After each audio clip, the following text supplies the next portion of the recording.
Oi, prof.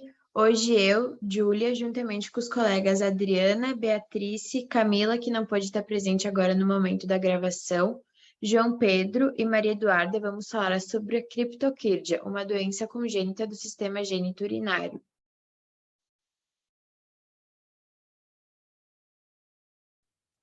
Falando um pouquinho sobre a definição da criptorquídea, que também pode ser chamada de testículo não descido ou ausência de um ou dois testículos na bolsa testicular, é uma malformação genitária mais comum do sexo masculino, sendo caracterizada quando um unilateral ou dois testículos bilateral, que são formados dentro do abdômen durante a vida uterina, iniciam seu trajeto para sua posição normal, mas não conseguem completar o seu caminho até a bolsa testicular. Isso geralmente deve ser completado no final do terceiro trimestre ou logo após o nascimento do bebê. Essa doença pode estar associada a diversos fatores ambientais durante a gestação e fatores genéticos. Entre as causas mais consistentes associadas, podemos citar a prematuridade ao nascimento e o baixo peso gestacional. Falando sobre a origem embriológica, bom, os testículos eles começam a ser formados a partir da sexta semana de gestação, na região abdominal, na parte mais próxima aos rins. E ao redor da nona ou 10ª semana, os testículos eles vão migrando para a região inguinal, que é a região da virilha, onde permanecem até a 28ª semana de gravidez. Entre a 28ª semana de gravidez e a 40ª de gestação, né, os testículos eles vão migrando lentamente pelo canal em direção à bolsa escrotal, que é o destino final deles. Em algumas crianças, principalmente nos bebês prematuros, o processo de migração dos testículos só se completa após algumas semanas ou meses após o nascimento.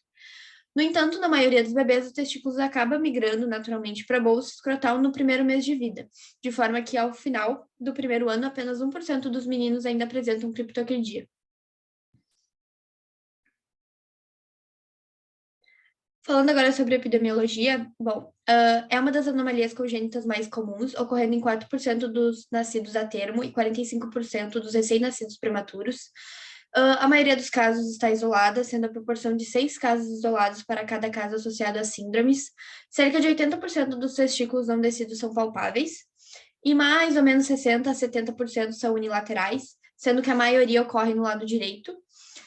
E um estudo de meta-análise importante revela que 34% dos testículos criptorquídicos são abdominais. Entretanto, esse dado ainda é controverso, visto que em outro estudo igualmente importante, a porcentagem de testículos abdominais foi de 8%.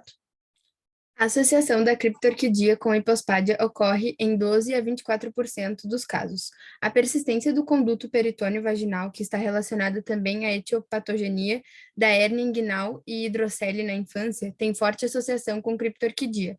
No clássico estudo de Sendron, foi identificada a persistência do conduto em 87% dos casos de criptorquidia unilateral. Muitos meninos com criptorquidia também têm anomalias no epidídimo e a incidência de tais anomalias pode variar de 16% a 75%. As alterações identificadas incluem defeitos na fusão entre a cabeça e a cauda ou entre a cabeça e o testículo, epidídimo alongado em formato de looping ou até atresia. Bom, em relação ao diagnóstico da criptorquidia, é essencialmente clínico. Ele é realizado após o nascimento através de um exame físico no qual o médico faz a palpação do escroto e distingue a criptorquidia do testículo retrátil, que neste caso é levado ao escroto com facilidade. No exame físico, o médico localiza a gônada e analisa a consistência e o tamanho. Nos não palpáveis, a laparoscopia é o exame mais indicado a se fazer. Em casos de 2 testículos não palpáveis ou associação com hipospádia, é orientado que o paciente faça uma avaliação genética.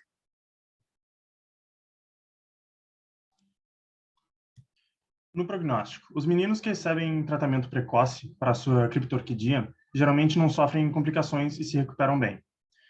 Se um testículo não descendente não for tratado, podem existir consequências graves, como câncer de testículo, infertilidade e danos testiculares. Na história natural, em Martin Seymour Smith, somos retidos ao Heródoto, o pai da história, a Lucrécio e a Filda de Alexandria, respectivamente homens entre os séculos 55 a.C. e 1º depois de Cristo. E ficamos sabendo que as crianças que nasciam sem os testículos dentro do escroto eram guardadas, educadas e preparadas para, na Pérsia Antiga, serem os eunucos chefes, com muitas regalias sobre o que eram castrados. Segundo Bonsante, na Renascença, a criptorquia aparece como um problema, e exatamente para os pintores e escultores dos nus santificados e pagãos. Michelangelo perdeu o principal modelo do seu Davi por causa dela, mas Cássio examinava a genitália de todos antes de começar a pintá-los. A exemplo de eunucos, os portadores de testículos extra-escrotais eram, nessas épocas variadas, consideradas estéreis, homossexuais e com distúrbios dos seus humores. Cientificamente, o testículo retido somente é considerado em 1820, quando, segundo Lauglin, Cozumel realizava a primeira orquiopexia. Em 1898, Feliset e Branca apresentam seus estudos histopatológicos dos testículos ectópicos, confirmados em 1904 por Odiorne e Simon. Então, nós vamos falar agora sobre as considerações clínicas. A conexão entre a cavidade abdominal e o processo vaginal pelo canal inguinal e no escroto, ele se fecha normalmente no primeiro ano após o nascimento. Se essa conexão permanecer aberta, as alças intestinais poderão descer para o escroto, causando uma hérnia inguinal indireta congênita. Algumas vezes a obliteração é irregular, deixando pequenos cistos ao longo do seu trajeto. Mais tarde, esses cistos podem secretar fluido, formando hidrocele dos testículos e ou do cordão espermático. Em 97% dos recém-nascidos do sexo masculino, um ou ambos os testículos não descem.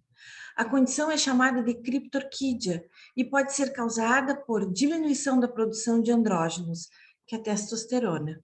Os testículos que não desceram não conseguem produzir espermatozoides maduros, condição que está associada de 3 a 5% de incidência de anomalias renais. E aqui, então, nós encerramos o nosso estudo sobre anomalia congênita, com toda a bibliografia usada, por indicação da professora Ana, que queremos, nesse momento, agradecer por todos os ensinamentos de embriologia neste semestre. Então, nosso muito obrigada.